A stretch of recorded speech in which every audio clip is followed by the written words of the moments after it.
Good afternoon, legends, and welcome to Hard to Kill, where every week Coach Mick, Stuart, and I bring you a different point or cover a different topic of physical and mental training and basically teach you guys how to be more resilient, how to be harder to kill. And this week we're talking all about fear, which should be an interesting chat. Mick, how are you, mate? Mate, good. Just getting used to this new daylight saving stuff. First time back in like 18 years where I've had to put up with it. So. Because you're back over the border now. Yep. So it's 4 p.m. for you. It's changed today. So sorry guys if the timing was a little bit off today. If you thought we were going to be on an hour ago, if you're in Sydney, daylight savings always throws everyone off when it kicks in. I'm not looking forward to it up here. Apparently, it's bright at like 4:30 in the morning. Yep, yeah. I love. It was a good time. I miss those actually. Yeah, I've been in Sydney my whole life, so I don't know how I'm going to go with that. And Crystal Lawler said, "Fuck daylight savings," and Dominica is live from the lounge room. So guys, if you are watching, give us a hashtag live. There should be a link in the description of the video that will teach you how to log in if you're not logged in. And what I'll do, I'll just type it into the comments now, and I'll bring it on screen, because that way, if you've logged in, we can see your comments, we can see what you're saying, we can see your questions. We can bring it on screen with your profile picture, just like Corey, who's watching live, and that's the comment there. So fact.believe.tv/comments issue. So what are you up to, Mick, for your long weekend? What's happening? Nothing much, just doing some programming for my clients and all that, and just taking it easy. I start a new phase of training tomorrow. I start a new 8-week block, so just been doing a lot of running. Did 5 yesterday, going to hit a 10 today. Just some fun, easy runs, get outside, get some sun. Other than that, just chilling. Yeah, perfect, man. Perfect. So somebody's just let us know they're live, but we can't see them. So what I need you to do is click on that link, fact.believe.tv/comments issue, and that way we'll be able to see it. We'll be able to see who you are. So make sure you log in. What's the new phase of your training, Mick? Obviously leading up to GC. What's happening? So basically, I'm doing a lot more of sort of lactic threshold training, some more fatigue management. So developing different getting my body to understand different areas of my cardio output at certain heart rates, and trying to hold them for certain. So one example would be like I'll go for a run. The first 5 minutes I'll be building from a 130 beat on my heart rate monitor to about a 155. Then I'll do 2 minutes at a 160 to 165. And then I bring that back down. I down regulate it for 5 minutes, and then I repeat that 2 to 3 times. Okay. So just cycling in and out of the different energy systems. Yeah, cycling in and out of different area heart rate modalities for me, so different levels of it, and then combining that with first 4 weeks is some good power moves with the weights, and then the second 4 weeks is a lot more body weight, grit endurance sort of stuff. So long bear crawls and stuff like that, just to build, and some iso holds. Yeah. Just really developing the engine capacity and understanding. I do these because it gives me a chance to see where my heart rate is in relation to where my output is and my breathing. That way, when I get on race day for the ultra, the sprint, and the super, I'm not too busy focusing on what my watch is telling me. I'm focusing on how I'm feeling, and I'm knowing more about my body. So less stress when you're out there. Yeah, that's a good thing. I tend to do that. Like if I run lap enduros, I actually don't take any of my metrics. I don't look at the watch. I just run those completely by feel. So it's good if you can sort of tune that in. Fonzie's here, Karen's here. Hello. We're talking all about fear today. So if you guys have any questions about fear, what are you scared of? Tell us what you're scared of. We can maybe talk through it together. What are you scared of, Nick? Anything? Zombies. Zombies Freak me out. And I'm not talking like Walking Dead style or The Walking Dead and all those sort of ones. Hollywood zombies. Yeah, I'm talking like the Resident Evil style one where it's like genetic work and stuff like that. Because I can see that shit happening, so that scares me.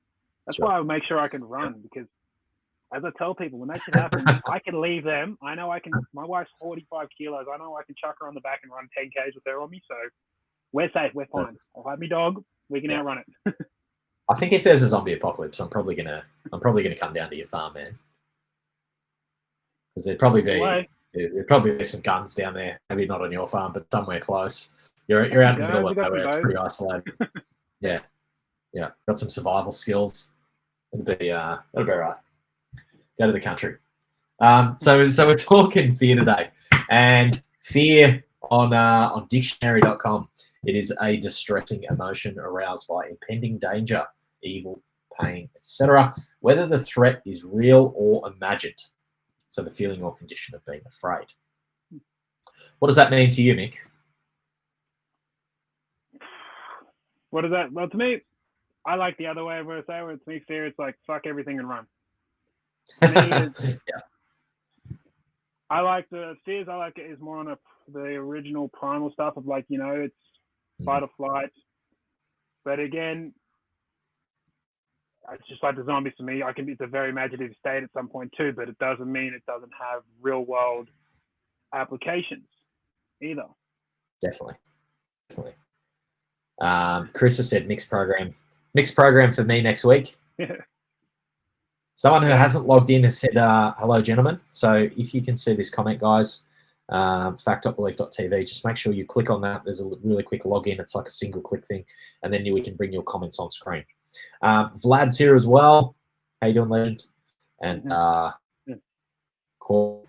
I've just finished my fit test in time to catch this. Realised I need to do more running.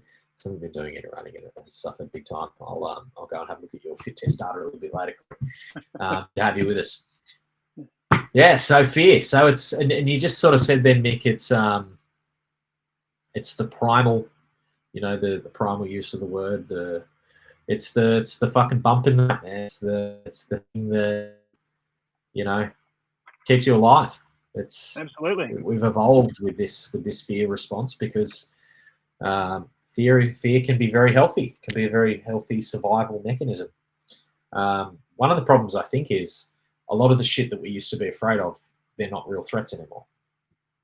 Like, so I think we're left with all this evolutionary fear that doesn't help us a lot. It hinders us. But mate, you know a little bit about, what's going on brain-wise, on a biochemistry level. So give us a little bit of a background of the science in fear, my man. Yeah, so basically with fear, it originates in the very primal part of your brain. So you've got your outer layer of your brain, and that a lot of where your motor cortex is and stuff like that, your reasoning parts, your stuff that's more logical. But right into the center, that little kid inside your brain who's pressing all the buttons, well, actually, that's where your fear will start.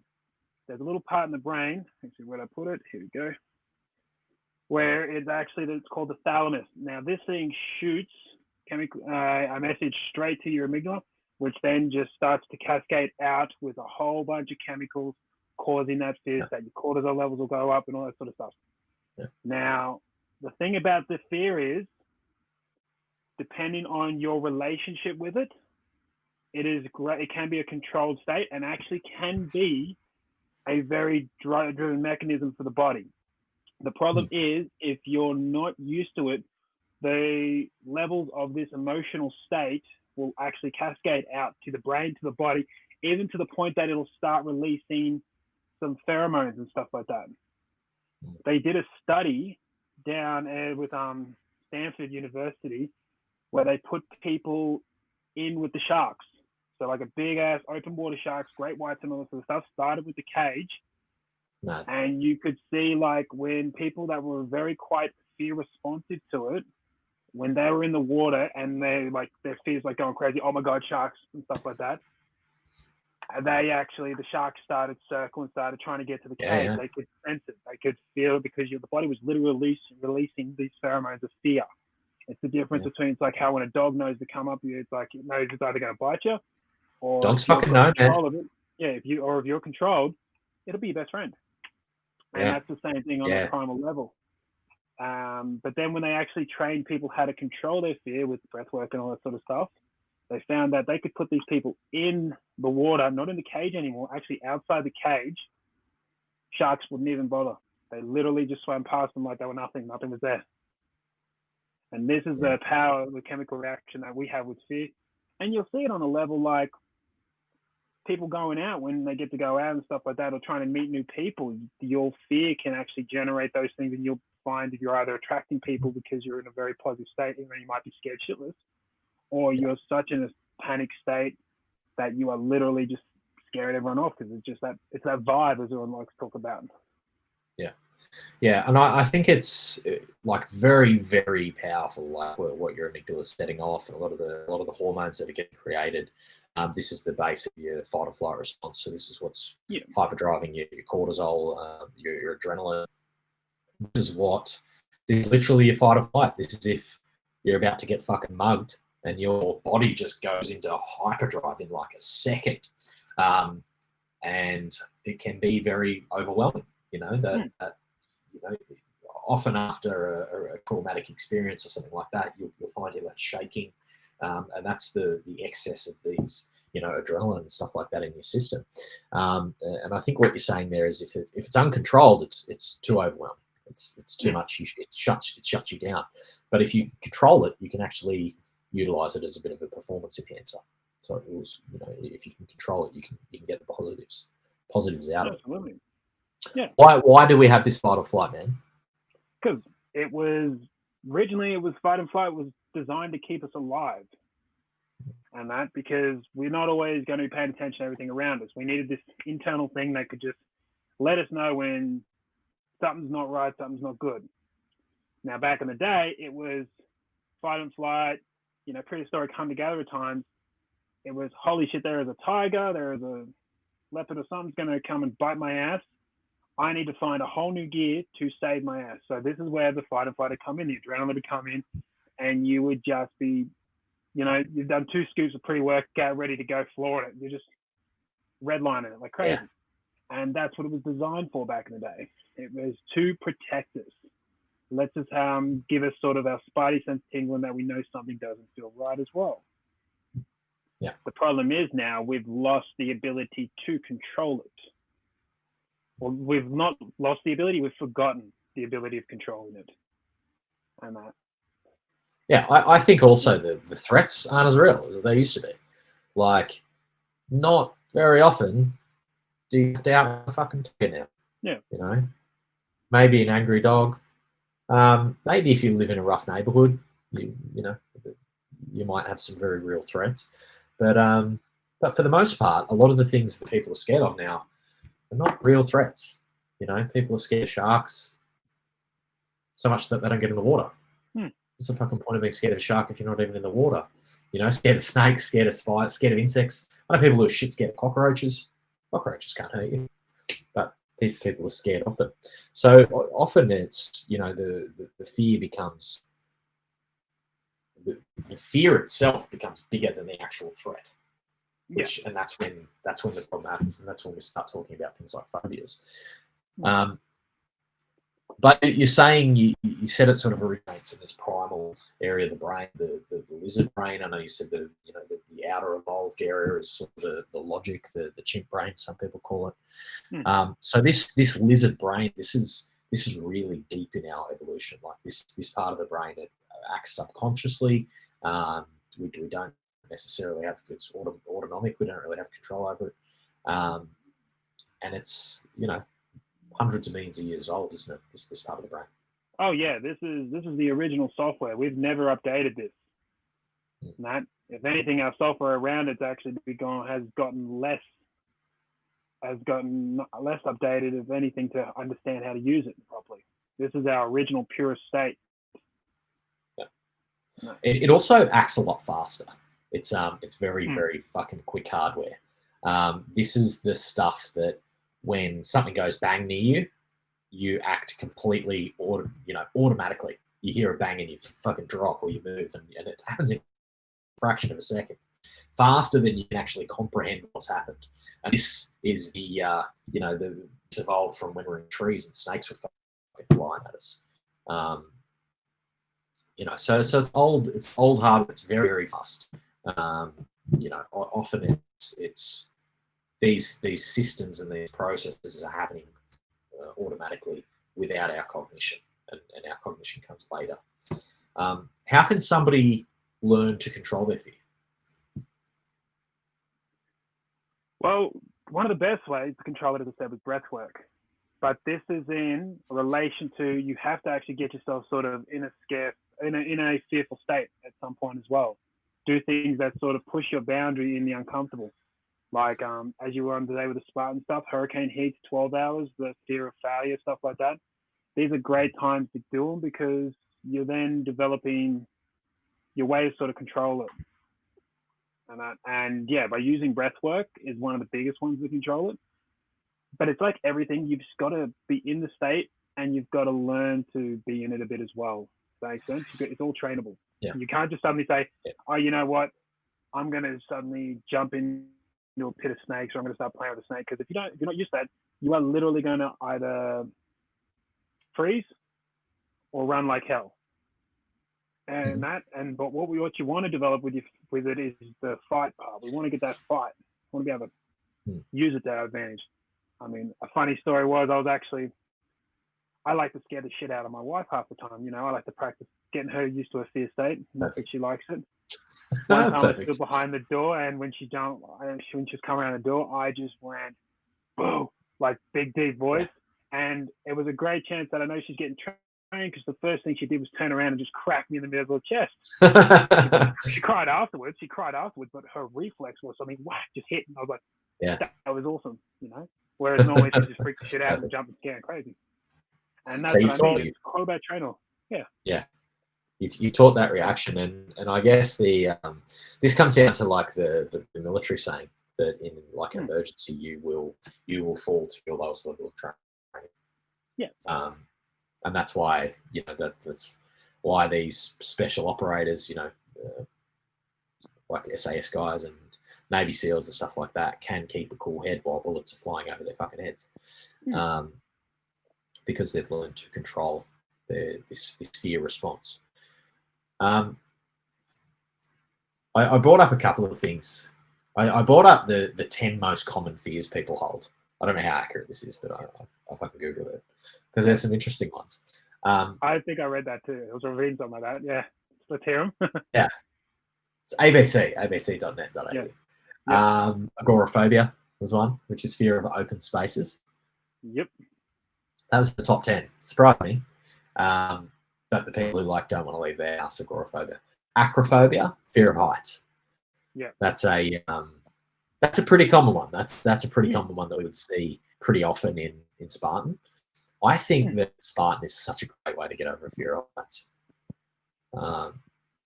Like me personally, when I started getting into Spartan, I wasn't super confident with heights. I was shit scared of heights when I was younger, and I started working as an electrical apprentice when I was like 15, 16, and I just had to climb a lot of ladders, big fucking ladders, and I got over it because I had to do it. It was like, you either do it or you're going to get sacked. So I sort of exposed myself to it. But even when I started Spartan racing, like going over big nets, I didn't have the confidence, whereas now I can walk, like run up and across the nets with no hands. But it's just that exposure, right? It's that exposure to it. But yeah, well, it's that, but it's also it's your perceived of what the fear is. Like another cool thing, we did this as for hurricane heat as the Cryptayers.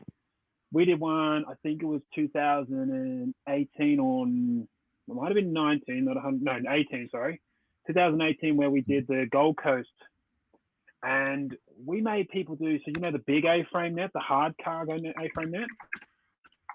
We had people in groups of 3 go up and over that, but one of them had to be blindfolded and listen to the communication of their partner, and they couldn't actually touch. We had a lady who literally was shit scared of fear with heights. She was like crippling. We couldn't get her over it almost on when she was seen. But as soon as we took away that sight, she actually was able to do it 3 times. Yeah. And that fully relieved the fear because we took away a sense that was creating that, oh my God, if I'm looking down, and when people look down, they suddenly think it's that imaginary part of the fear. I'm going to fall. Instead of like, this thing's built to take 1 million people, but of course it's going to snap just because of me. Yeah, it's the perception of the fear. Yeah. And yeah, look, I've taken many people over cargo nets and walls who were in tears. That I sort of coached through obstacles and fucking under dunk walls and stuff like that, where people have just been shitting themselves. But you always come out the other end a little bit stronger, a little bit more resilient. Yeah. It's good to face these things, right?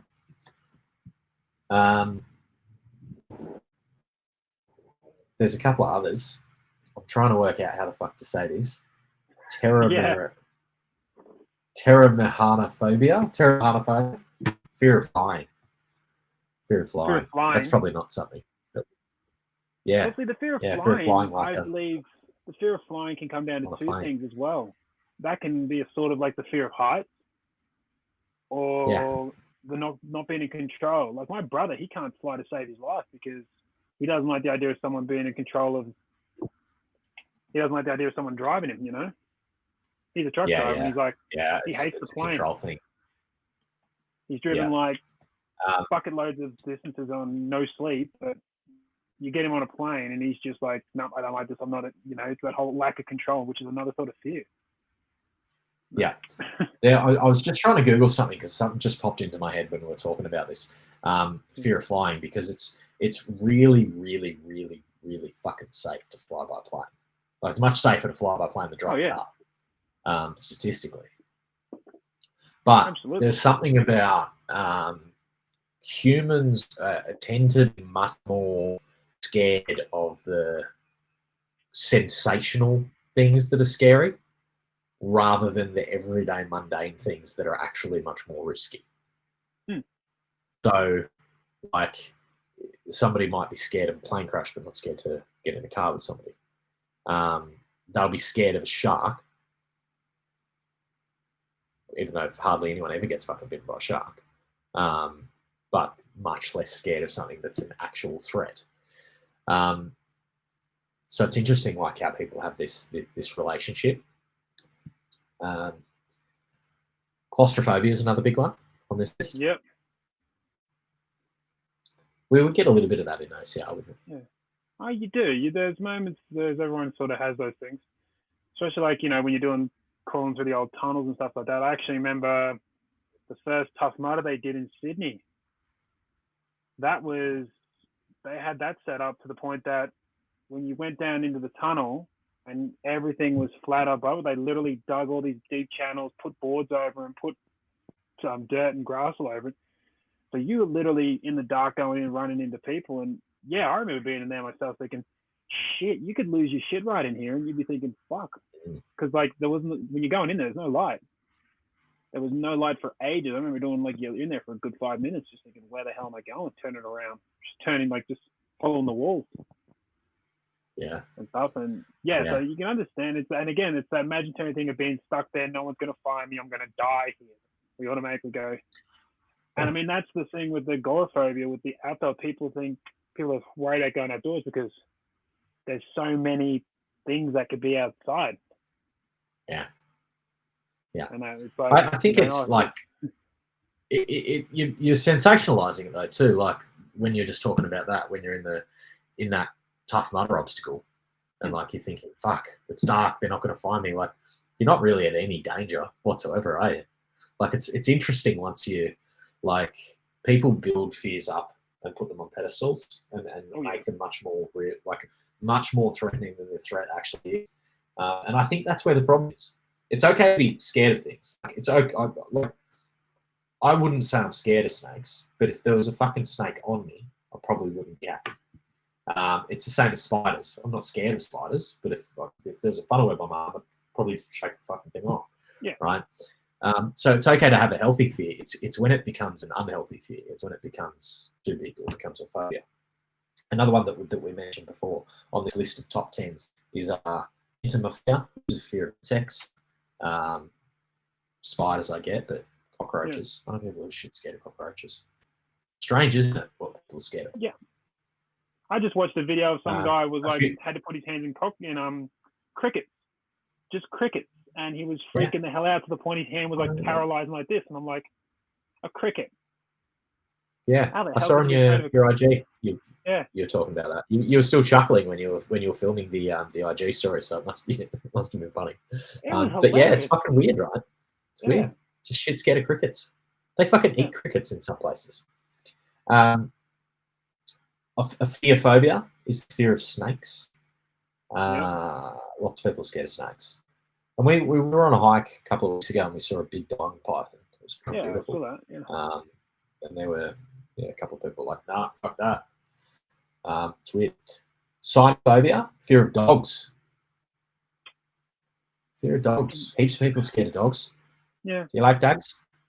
I like dogs. Dogs are good. I mean, and yeah, that's the thing about dogs. The funny thing is that can also, a lot of these fears can also come back to these sort of fears start coming back now from a past experience sort of style too. It's learned. And I find a lot of people who say, "Oh, I'm afraid of dogs." It's like, why are you afraid of dogs? Oh, I had a dog that bit my hand once. And yeah, I've still got a scar on my hand from a dog that bit me, and its teeth went through my hand when I was really young. But I like dogs. But yeah. And that's the thing. Like that's the other part about this fear is it's sometimes if you don't work with it, it can actually program your entire direction. And that's how our brain's going to work when it comes to those sort of things. If we, like, you take a dog, so a dog's bitten you back in the day, so now you're suddenly like, oh my God, I'm afraid of dogs. Even though beforehand you grew up with dogs, you love playing with dogs, you remember having tons of them, right? Because we don't sort of try and get back in that state of, okay, I'm going to try another dog, we just suddenly lock the door, dogs are bad. That's how our brain will protect us, because it'll remember everything that was bad before it remembers everything that was good about it. And I mean, I was actually watching the Lard Hamilton documentary, and he was saying like it was really cool because they had him and they had one of his crew members. Both had like a vicious wipeout different times in the story, but one was like, I could never surf this break again. I just lost my confidence. I would never go back there. Whereas when Lard Hamilton had this vicious accident and surf, he said, I've got to get back out there because I know if I don't, it's going to hold me. And this is again about programming your fear. You've got to, you can't hide from it, but you got to face it, man. Like I was probably, dogs probably scared me for a little bit when I got attacked. I still remember, like it's probably one of my earlier memories. I got attacked by a dog. It was like tied to a car or something. But I grew up with dogs. I had dogs. And I think once, like I remember like being cautious around angry dogs as I grew up. And I think it was conditioned from that incident. But now I'm bigger and stronger and feel much more capable with being able to defend myself. And I'm not scared of dogs at all. Like even if a big fucking dog is barking, going off, I'm like, I'm going to be able to defend myself. So I think like you can get above the fears. I think you can definitely get past them, but I think you've got to believe that you're capable. You've got to believe that you've got to be able to take the fear away. You've got to be able to neutralize it. Right. Chris said Australia's, I don't know what he's talking about. I can't remember. Came in a few minutes ago. I was talking about snakes and all that sort of stuff. I'm Australia. Everything's going to kill us. Maybe everything's trying to kill us. Corey said here failure. So I asked the guys to let us know what they're afraid of, and he said fear of failure, which is a big one, a fucking huge one. And I would say on this list, and there's a couple more. Astrophobia is a fear of storms, and trypophobia is fear of needles. I would say, and the first one on the list, which is the one I skipped past to come back to, was social phobias. I would say the most dangerous fear on that list is social phobias, which is exactly what Corey's mentioned there, the fear of failure. That's the one that's going to hold you back the most in life. How's your relationship with failure changed over the years, Mick? I love failure now these days. Especially because being in this industry and trying to grow it the way I've grown it, I've made some seriously stupid failures as well. But to me, those were the chances I got to learn. Like, so, I mean, I'll take the Ultra Beast. I actually failed that the first 2 times, my first 2 attempts. And that, it wasn't until the third one down in Bright was my first Ultra that I finished. And that, the first 2 just like put me off. Like, the first one was a nutritional issue. I remember doing the first lap, and the first time ever, I cramped in every part of my body that I've never cramped before. Worse. And I was like, I got within the time frame to get my butt over the first lap, but I was so mentally destroyed. Like, I had quad cramping, I had hip flexor cramping. At one point, I remember both my quads locked up, and I just ripped my knees to bend and just fully mentally push, and it hurt so hard to try and make. I'm surprised I didn't destroy anything, because you know, the locked up the muscles. But yeah, I was pushing so hard just to keep my legs moving and make them bend and do all sorts of stuff, that by the time I got into like this, when I got into did the first lap and was just there to get ready to either make to go out and stuff like that, I remember just sitting there. I was like, I can't go out again. I'm mentally I've lost it. And that was a great failure for me. That was my best failure, because like that was the first time ever going to a Spartan event where you didn't get anything. I didn't have anything for mine. No medal, because I didn't, unlike others who I saw were doing the Ultra and decided to sneak in and do the Beast and like, yeah, I did the Beast. I was like, no. You came to do the Ultra. You are not. And then my 2 mates I was with, they finished it. So they had their big buckles and all this sort of stuff, and I had nothing. And it was shit. Yeah. And that it made you hungry, right? You came back? It made me hungry, yeah. The second time I went back, and I missed out because I got lost and decided to do the loop. You know how they have those loop gaps? Well, in Ivory, they had one where it was like 2 little 4K loops. And I accidentally, when I was running, jumps and... when I came through, me and a bunch of people went up and did the loop again, not realizing you weren't supposed to do that part again. So by the time I got into the final stages, I missed out of making it time. But again, that wasn't a bad failure, because I was like, oh, well, I only missed out by like 30 seconds of the thing. And I also did an extra 4Ks in that first loop than I should have. Yeah. So I was happy with that. But again, that was a failure. And then when I went into Bright, it was one of the best experiences, because I had to run through my checklist, and it had me prepped, even to the points where I thought, oh no, this is happening again. Oh shit, relax. Like when I came through that first lap, I was all sorts of hurt. I was thinking, fuck this, not again. And I was like, no. Control. What are you going to do now? Eat. Let's eat. Have some food. And I was like, oh yeah, let's go have some fun for the second lap. And then ran into you, and we had a good yarn. Yeah. That was good after. That was good fun. Karen said crickets bite. I still don't think you should be scared of crickets. There's lots of shit that bites that I'm not scared of. Karen, you got to figure them out. We can bite back. Bite them back. They're good protein. They're a delicacy. They're a delicacy in some places. I think fat is probably the biggest fear that I would say you really need to try and change your relationship with failure. And being in business for myself, half the shit I do doesn't work. 80% of the shit I do doesn't work. I've failed heaps of stuff, lost heaps of money trying stuff. But it's because I keep trying stuff. It's because I don't stop when I fail that I succeed in the long term. And, you said the ultras that you failed were your best failures, because you learned. You took lessons, and you came back, and the next time you were more prepared. And I think that's what is so important about fear and fear of failure. And I think fear of failure is probably the big one that we're going to be talking about, and sort of the big lesson that I'd like for people to take away is, with all fears, with the bump in the night, with the fucking loud bang that happens next to your house at 10 at night, and you're like, what the fuck, is someone breaking in? Most of the time it's not a bad thing, but you go into that hyperdrive, right? Most of the time, the shit you're scared of, you build up to be bigger than it actually is. And I think failure is huge for that. We build these things up to be so big and so intimidating, we put them on a pedestal. But in reality, when you do it, it wasn't that bad. Like a lot of people are scared of public speaking. Lots of people. How do you go public speaking, Nick? Yeah, I like it. I mean, don't get me wrong, there was a time I was very, very afraid of it. But again, being a coach and stuff like that, it was a good stepping stone because you go from one-on-ones to you do some group stuff as well. So you got people like that, and then with all the stuff I do on breath work and stuff like that, I do a lot of speaking to companies and stuff like that. I go over to places and I'm actually teaching breath work where we talk about anxiety, fear, and all that sort of stuff.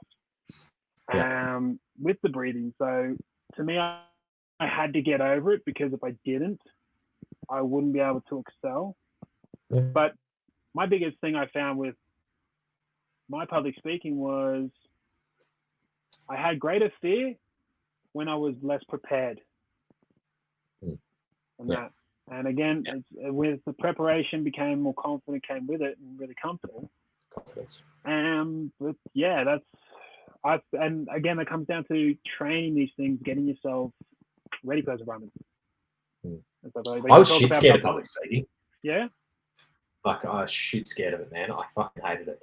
I came out of a corporate background, and I'd have to speak to rooms of like 4 people, 5 people, 6 people doing tenders and stuff. And I was okay with that. But if I had to speak to 50 people, fuck, could not do it. Like, super scared of it. But yeah, when I got into PT, I had to start doing group classes, which is sort of one of the reasons why I did that. And now I speak to fucking hundreds of people. With no problem running big boot camps and stuff like that. So and I think being prepared, as you said, was one of the good ways that I got around that. Like you go in with a memorized speech, and you sort of dispel a bit of that fear. But now I'm so comfortable with it now that I very rarely prepare anything. Like the hurricane heat chat that I did an hour ago, that was all sort of off the cuff. Where years ago that would have given me crazy amounts of anxiety to do that unprepared. Yeah. So I think it just comes down to probably having those incidents actually go the opposite for you too. Like, what's the worst that can happen? Maybe go that way and see how bad it feels. Right. Here's why I think. Sorry. Yeah, definitely. Comparison moments. Yeah, and here's why I think Spartan is so good for helping people with fears, because getting these little wins. You're getting these little wins, and every time you get these little wins, you just build that confidence, and the more the confidence builds up, the less the fears shrink away. So it's doing it in little stages. And Vlad said he was bitten by an angry dog, and he's angry stray dog in teens. Still not comfortable around big dogs.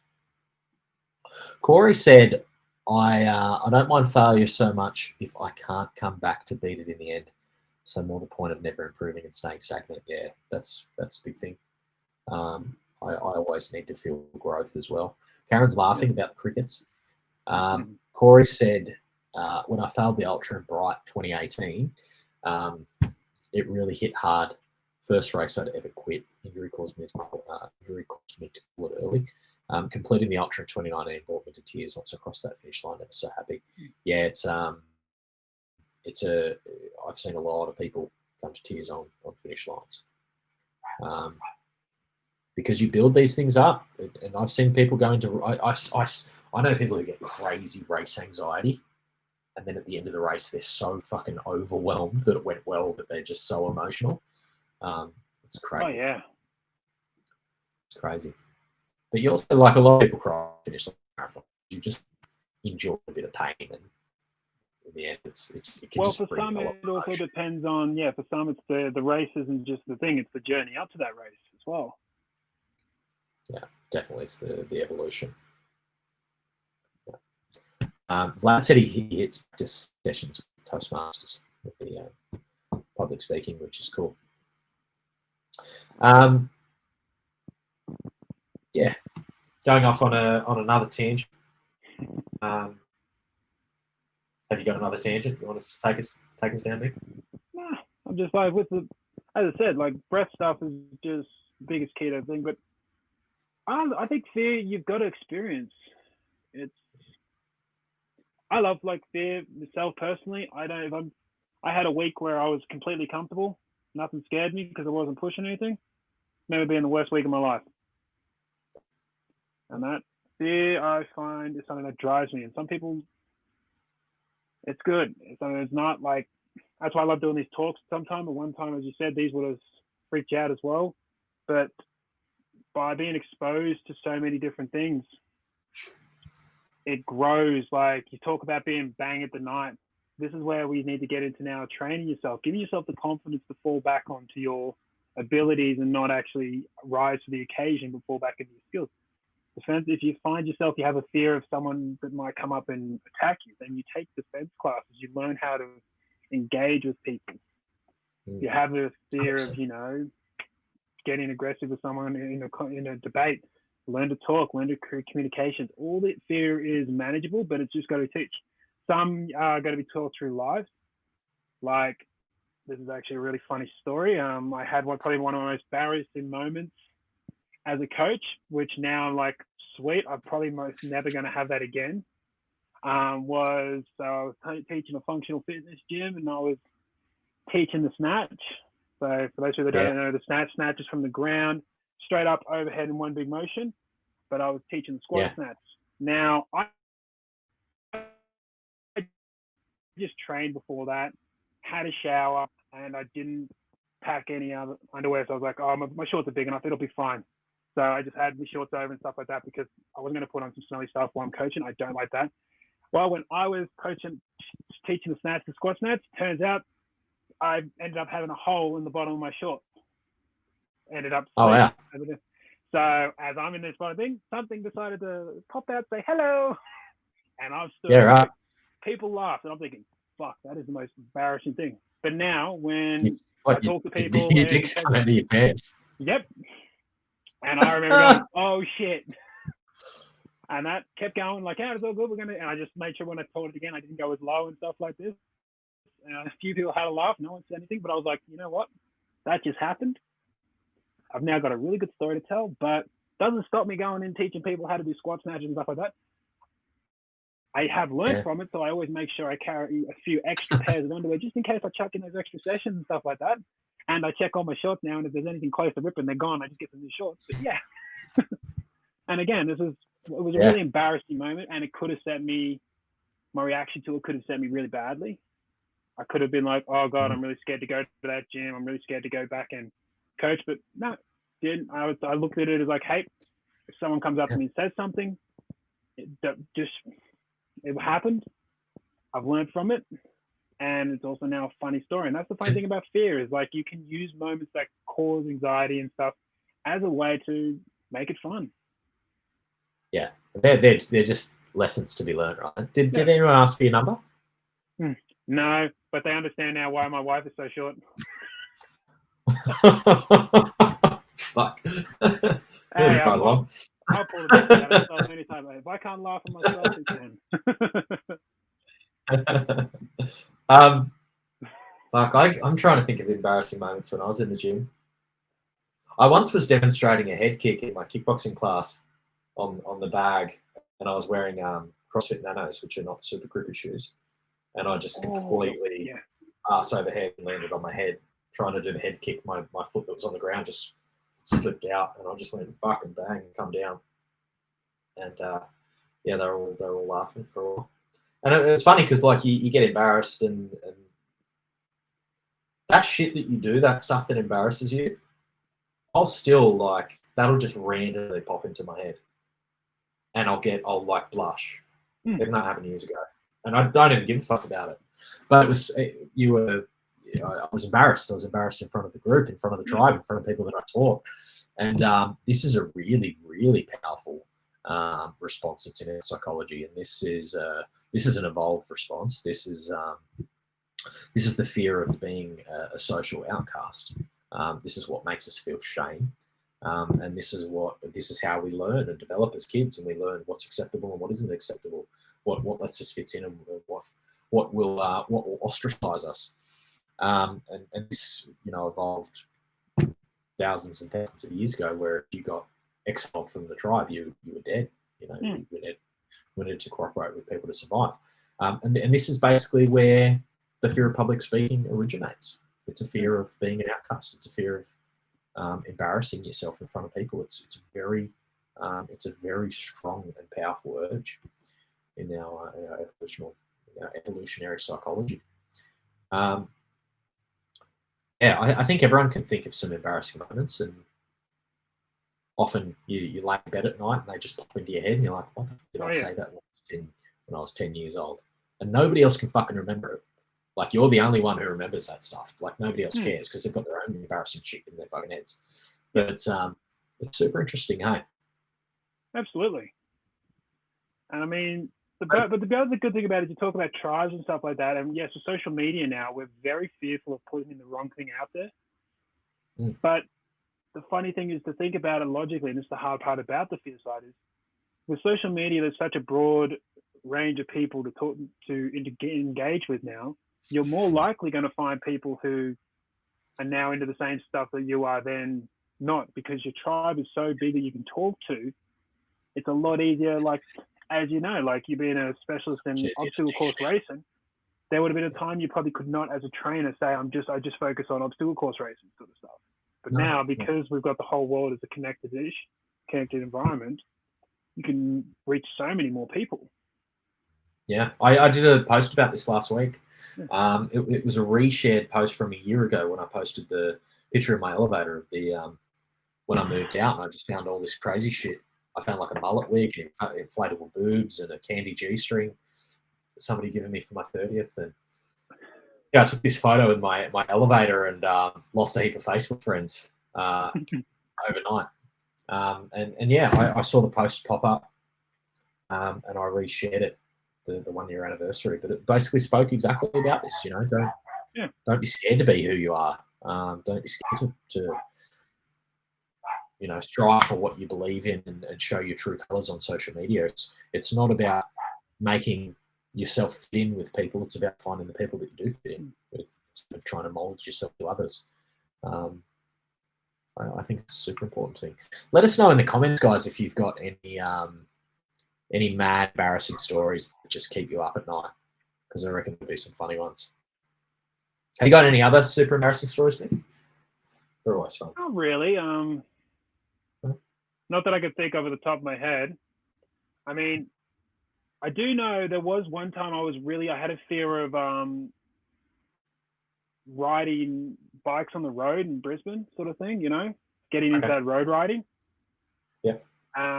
So my sort of thing is, if I'm afraid of it, I've got to dive into it. I've got to go down that road because there's something there that's stopping me. And I found my first week, and that was my best week to overcome my fear of riding.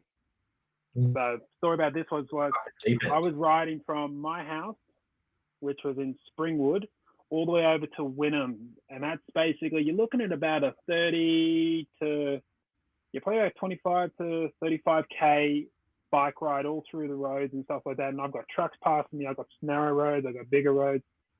I had so many things happening. And the funny thing was, I was doing this and I was like, you got to do this every week. Every day you're going to work, because I was working at Dan Murphy's at the time. I had 3 days and I was like starting to get comfortable, starting to get all right with it. And my wife goes, I'm worried about you getting hit. So she bought me a nice high-risk shirt, so you could see it from and I was wearing black shirts the entire time before this. First day I wore that shirt, the thing that I was most afraid of happened. I got hit by a car. No, full-on T-boned hard by a car. Fuck. And it was an RACQ car too, bastard. But that fully made me lose any fear of riding a bike, even to the point that I'm riding a motorbike and stuff like that, because I got T-boned. I got fully launched into because it was like big 4 lane sort of thing, smashed into the middle island of the thing. But because of my training and everything I've put my body through, I got up and I was fine. Had blood coming out my leg a bit and stuff like that, and a few bumps here and there and stuff. But that immediately took away my fear and stuff. And to me, that was the best thing about it. I love that experience. I mean, it gets funnier because later on that day I went to work and they're like, what happened to you? And I'm coming in like, this was when I had a skinhead. So skinhead, no You beard. had a skinhead. Yeah, I was a full like shaved head kind of guy at the time. Can you I find me just some didn't like photos of that? Yeah, sure thing. But Not yeah, right I did. now, later. Yeah, I'll send it to you. But yeah, no, I did that, and yeah, went to work all bruised up, bloodied, and they just like, what the hell happened to you? Thinking I freaking killed someone on the way here. I was like, no, I just got hit by a Tell me car. you got hit by a car. Yeah.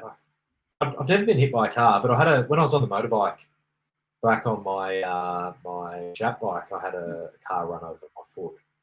Like I'd stopped in traffic and had my foot down, and you sort of put your foot down, like I was in between lanes, and this fucking car, man, on the green light just went and took off and just ran over my foot, and I think it like broke my foot. My foot was all swollen and went all black. But yeah, never actually got hit by a car. But it is something a lot of people are scared of. Like a lot of people won't ride motorbikes and stuff because they think they can get knocked off. I think it's about controlling the risk. I think you can ride like a fucking lunatic, which sometimes I do, but I ride like a lunatic when I'm in control. So I go faster on corners and stuff, but I don't put myself in situations where I'm going to get fucked up by somebody else being a lunatic. Yeah.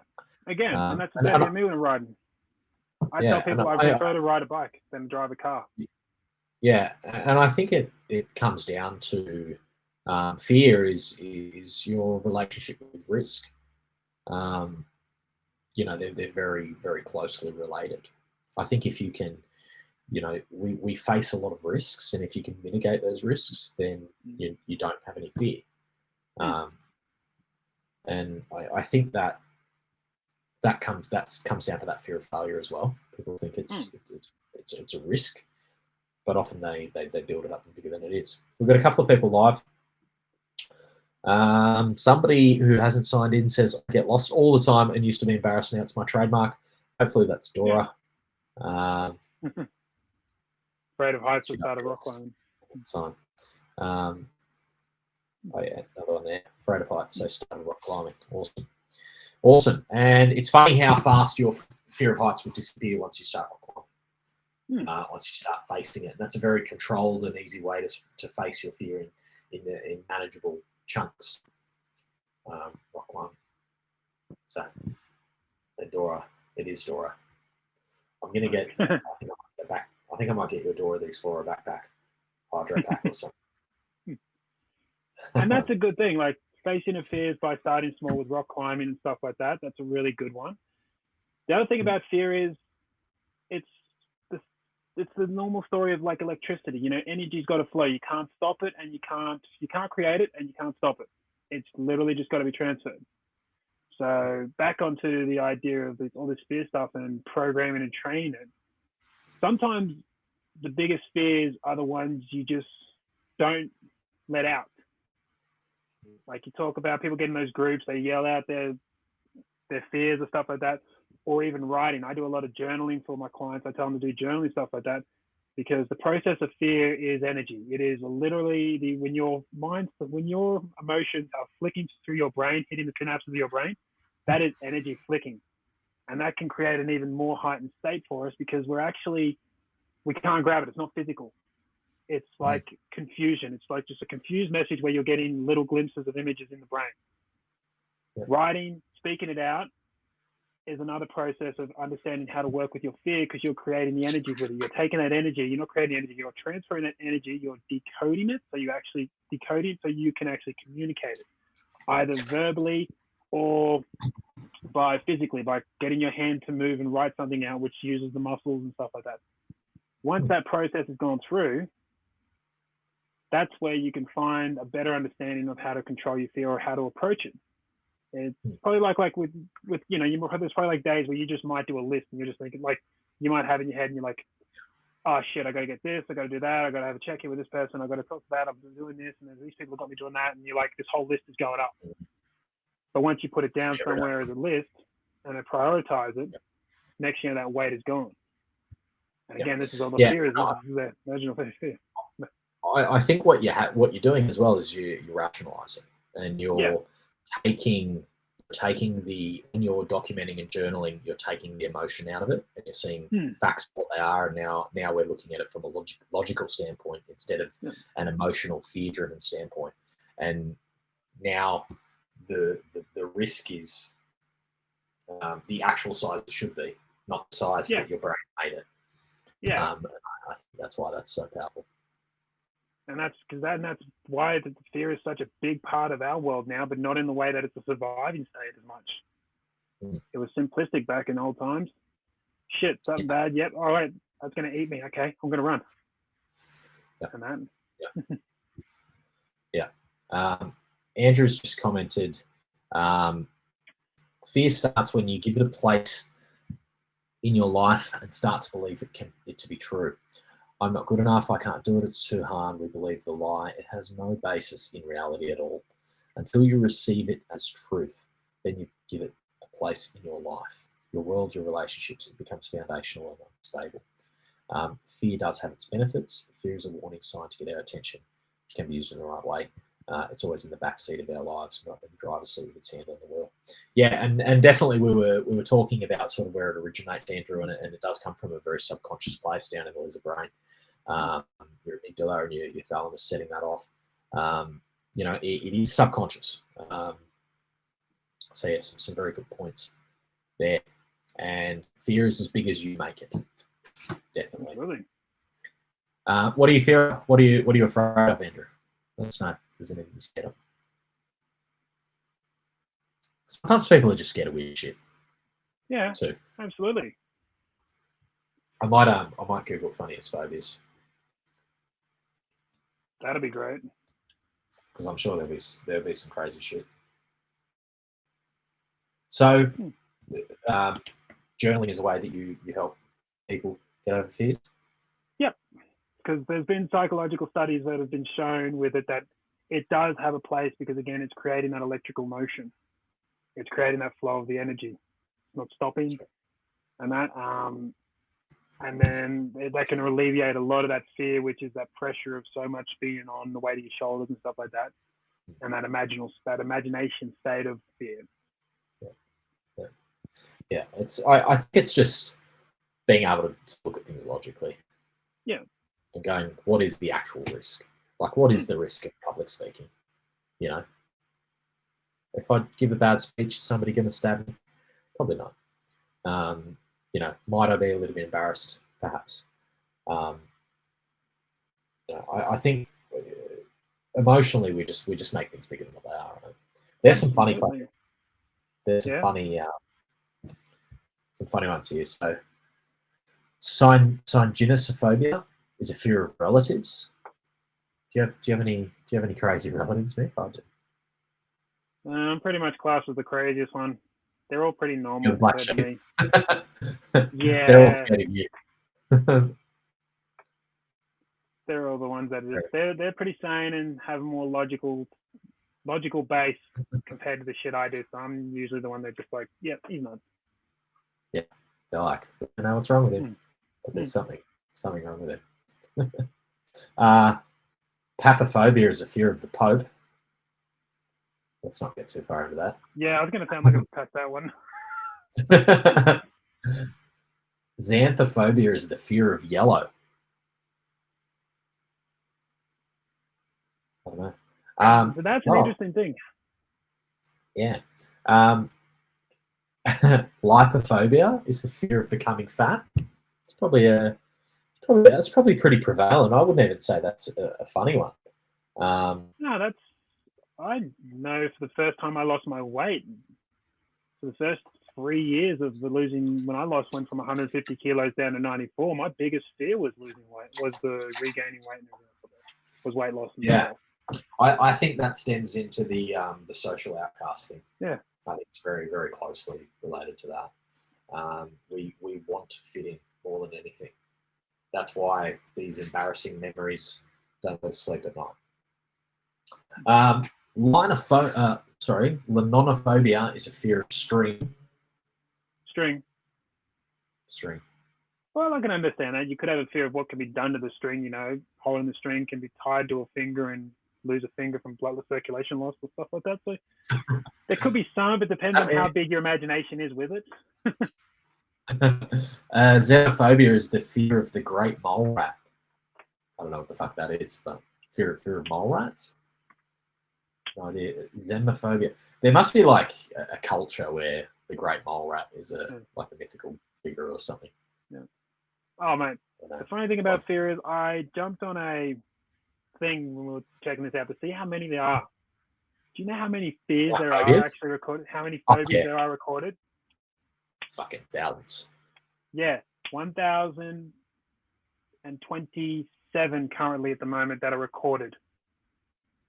Only 1,027 phobias. They're the ones that are recorded that have actually more than, so for these recordings, they had to have more than like 100 people that would actually have these sort of issues, not one or two. So if you go down, as I said, the study said, if you went down to even just the top 50, if you went down to 50 people for phobias, it would then actually triple in size, but they said they wanted at least 100 cases before you could class it as a real phobia. And yeah, so I was like, but just to think there's that much thing. And the thing is, yeah, they're not all like, you know, I'm afraid of all these different types. Like if you put them to every different type of species, maybe, yeah, you can get close to that number, but they are like probably the first, I think it's like the first 100 have some basis of like, where like, you know, a survival of our, what we grew up in. And then the rest of some serious shows our imaginative state. The rest are crazy, like this one here, which is arachibutyrophobia, which is the fear of peanut butter sticking to the roof of one's mouth. Yep. You know, xerophobia is the fear of dryness. Get some KY. Genophobia is the fear of knees and kneeling. So there's some weird shit. Chaetophobia is the fear of hair. How can people use fear to their benefit? How can people take fear and make it a positive? Well, best thing you can do about your fear is use it as the action. Use it to create the action that you need. So for me, my biggest fear I had when I first wanted to lose weight was the fear of losing my wife. She was my girlfriend at the time, and we had a bit of a break. And I was like, the fear of not having her in my life. Now, and this was a great thing. This is what probably put me down this route of not just fitness and health, but always facing my fears and going hard in it. I was like, okay, what do I need to do to make this, to stop this fear from being my reality?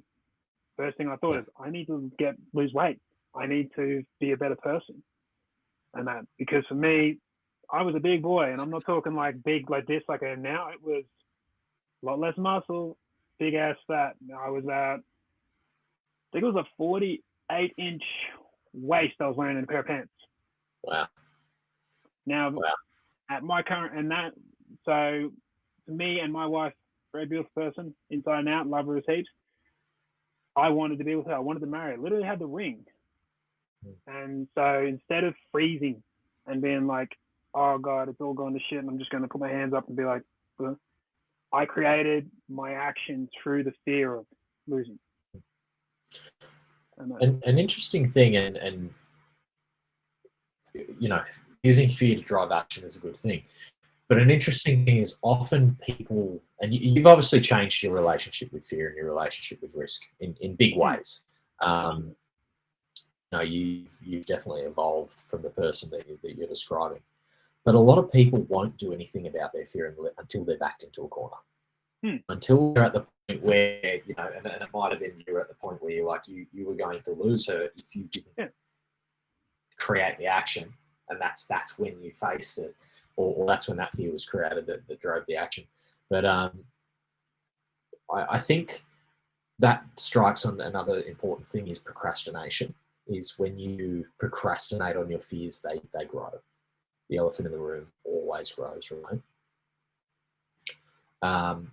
Dora's managed to sign in. Hello, Dora. You can overcome it, that it makes you feel like you can do anything. Fucking oath. And somebody else has said live with dropouts up in man bucker. No, it's meant. Hopefully they're coming through loud and clear. Yeah, so driving action, that's a good thing. How else, man? How else can fear be a positive thing? Well, again, it can be the thing that's it's a survival thing. By having a fear of something can make you cautious about it. You know, it's the fear of being shot. Okay, I'm not going to hang around people with guns and stuff like that. It I can make think you cautious. I think depending on your relationship with it. So I know people who get like anxious at the start line of a race, and it affects them negative. And then I know people who get anxious at the start of the race, and it affects them positively. Like it charges them up, and they hit the start line. You know, with the adrenaline, they hit the start line pumped. And I think it comes down to the relationship, right? I think if you can learn to use that fear response to your benefit, like the special operator soldier who can keep a cool head when the bullets are flying. I think you can really use fear in an athletic sense to your benefit if you learn how. Absolutely. Like again, that's the fear mechanism will put us into either fight and flight or freeze. It will be either fighting and ready to go, or we're going to freeze our assholes and just stand there and just like. And that's the thing, because like even the whole even though I said fight and the fight and flight, because it's always fight, flight, and freeze. Fight and flight are great two actions because they're going to create action leads. The racer that's at the race line, they're going to be like, okay, we're getting into it. Oh shit, they're using it to pump them up. For the person that's anxious to the point that they're going to run away, that's still creating an action for them, not a good one. But the hardest one is the freeze. If that fear freezes you, it stops you from creating any motion. That's where you get caught. That's where it's no good. The person at the bell of the bang goes bang, and then they're just still standing in the race line, not moving. And it's a gotta you gotta again, as you said, it's gotta be programmed. You gotta do things that put you in a state of, oh my god, this is fearful, or I might fail, or I might do something. And taking that, but it's also the weight you carry with it. It's the weight you carry with it afterwards. If you fail something, so when I talk with my niece, she had a big fear of failure. Anything at school, she's 8 years old, she's afraid of failure. I've been working with her, and one thing we now say every time we're worried about failure goes, what is failure? First attempt is learning. And that's the first thing to say. The point now is and now she's actually not worried about failing. And she had a big fear of it. She would literally break down and cry. It's just this fear of failing it. Yeah. And once we started working with that, she now, when she feels these emotions come up, she's like, she goes through the breathing cycle and then tells herself, first attempt is learning. And then she really pisses me off because she's got that natural ability. She smashes it.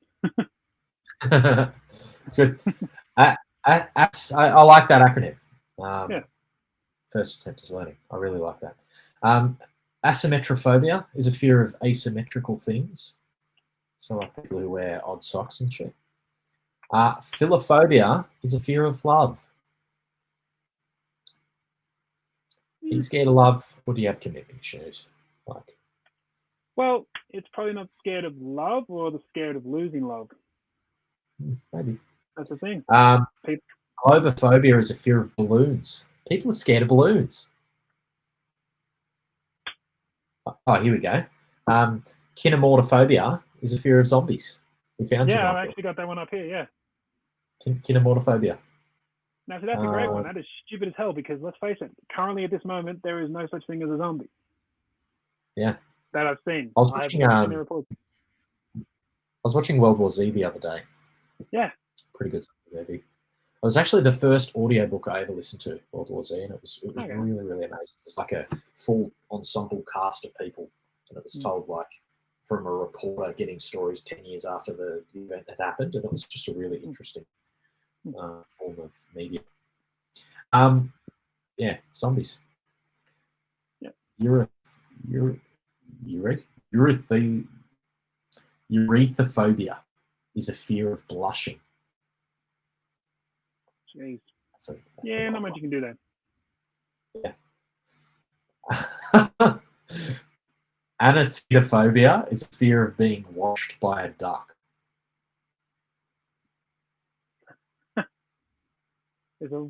Oh God. Fear of being watched by a duck.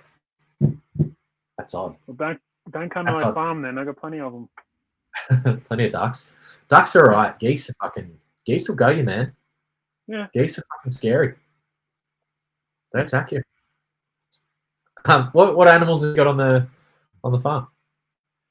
We got a Shetland pony. We got a bunch of dogs. We got chickens. We got ducks. Now, if anything, the chickens you got to watch out for because those bastards are out for blood now. My old man took the top end of his finger off with an axe when he was chopping wood because he was trimming it, and those bastards jumped in and took the top of his finger, took the cut off bit. Oh, now they've got a taste for human flesh. Absolutely. So that's the ones you got to watch out for. Are they proper like savage now? Like, do they attack you? It's questionable. They don't attack you yet, but when you come in, they're suddenly all around you, like they're going to get a feed out of you. Just circling. Yeah. Shit's zombies as well. Yeah, it's so fucking interesting, right? Like how people can be scared of something that like doesn't exist. Like it fascinates me. Well, the funny thing was, I literally did have a fear of this one time because I remember my cousin. She does those zombie walks where people get all dressed up, fully legit. Yeah. Like looking, and yeah. I remember she showed me like videos and stuff of her on the zombie walk, and I remember my heart rate skyrocketing, going, "Shit, this is actually causing me some scare." So I did one of those walks with her, and I'm not gonna lie, like it did show like that I literally had a bit of a fear from the imagination of it, even though I knew it wasn't real. And then I still joke about it. I love the movies and stuff. I still always watch the movies, but yeah, the idea of it was so that I had to confront it. Being in those zombie walks is great. I actually had a lot of fun doing them. Now you get to do the ones where you actually do like zombie runs where people chase you, those zombies. I think they're great. They used to do one down at Obstacle Hell, I think, or Muddy Hell. I think there was they did like a zombie run down there at the Peninsula, whatever it is, obstacle course, which is gone now. Got shut down this year. But yeah, I hear they're cool events, like the zombie runs. But again, as I said, that's what my training's all about now. I know I can carry my little pup, have my wife on my back, and I can run, not walk, I can run for 10 Ks before I'll need a break. And ultimately what's happened is you've become more capable. Yeah. So you've become more capable and now you're scared of less. You know, I think if you're scared of heights and you're scared of going over cargo nets, the stronger and more agile and more coordinated you become, the less that fear goes because you're like, I trust myself. I'm not going to fall off the mucky bars because I trust my grip. I'm not going to fall off the net because I'm balanced. So it's how capable and confident you are. It's going to affect. Pterodophobia is a fear of ferns. Juliophobia is a fear of laughter. What a sad life that must be. I was going to say, what's the point of living? Right? Ostraconophobia is a fear of shellfish. Orlophobia is a fear of flutes. Right. And dipnophobia is a fear of dinner parties. There's some weird shit on this list, man. There will be, and that's what I mean about how many there is just weird and recorded, like, because these are all, again, have more than like anywhere from 50 to 100 people that are known to have these cases. Yeah, it's fucking wild. Is there anything else you want to talk about fear while we're going? We've been waffling on for a good while now. Not really. I mean, we've covered a lot of it, and fear is just, it's part of our DNA. We can't get away from it, but our ability to manage it, there's way more things we can use to manage it now than we used to as well. But the thing is, you just got to start somewhere with it too. Not be afraid of the fear. You've got to literally see it as a chance to find your development. Yeah, look at it as a tool for growth instead of an impediment, for sure. Metrophobia is a fear of poetry. Antherophobia is a fear of your mother-in-law. And venostrophobia is a fear of beautiful women. Yeah, you got to be scared of them, but I think that's just women in general. They're scary. There's another one here that I just saw. I'm gonna hold up the screen because I'm not gonna try and fucking say it. I feel like it's a piss take. Yeah. All right. hippopotamus something. Fear of long words. Like, that's taking the piss. I feel like that's pulling the piss out of it because they've literally made it a long ass fucking word. Longest fucking word ever. It's like Lisp having an S and a P in it. It's just fucking cruel. Yeah. Yeah, interesting list. All right, guys. If unless you've got anything to chat about, we've been chatting for ages. A lot of it. I mean, 75 minutes. Let's face it. The best thing to get into this fear is get yourself uncomfortable. Maybe jump in some hurricane heat. That's the biggest fear. A lot of people find that people who do races make a step that hurricane heat's a fear. I think anytime you are scared of anything, facing that fear, if you can dispel your fears, your life will improve, no matter what they are. But there's certainly some things, like if you're scared of sharks, you could probably live a pretty healthy fucking good life and be scared of sharks, and it's not really going to affect you. Like, you're probably not going to go snorkeling, but you can get by. But there's some fears, like fear of public speaking, fear of, stuff like that is really going to hold you back from living a good life. Like, if you get past that stuff, you can really, take your life to the next level. So leaning into fears is always a good thing. Always. Yeah, that's pretty much all from me. I've run out of things on my list. But Andrew's just come in with one last comment. Challenging ourselves should be the journey in life we all should embark on. It's one of the reasons behind Spartan. It's a modifier for life. It's massive. Challenges the unknown. Confidence facing our fear and overcoming. It's huge. The power to change ourselves is completely in our hands. This is not something forced upon us. We make the decisions about what to change, how to change, and when we will begin the change. I also believe no man is an island. We need each other. We need support, encouragement, structure, programs, and education to help us in our decisions. Change can only be made when we are showing a willingness to do something different, something that causes us some form of discomfort. Do something uncomfortable. You'll be the person, 100%. And I did a talk live on Spartan Race at about 1 p.m. today, talking all about hurricane heats, and it was talking about this stuff exactly. Face your fears, face that discomfort, and good things happen. So some awesome points there, Andrew. Thanks, mate. Yeah, that's pretty much all from us today for another week. My apologies for rescheduling last week, guys. I was very under the weather. I'm still under the weather today. I don't know what the fuck's wrong with me. I've got like a weird throat chest thing going on. So hopefully I come good, but my apologies for rescheduling. But at this stage, we'll be on same time next week. Sound good, Nick? Always. Yep. Love this. This is great. Cool. And if anything we said today, guys, resonated with you guys, or if you're looking to tune up for Spartan GC, message either of us, and we can certainly help you with bypassing and getting over your fears, or any sort of training. So thanks for joining us for another week, and enjoy your weekend.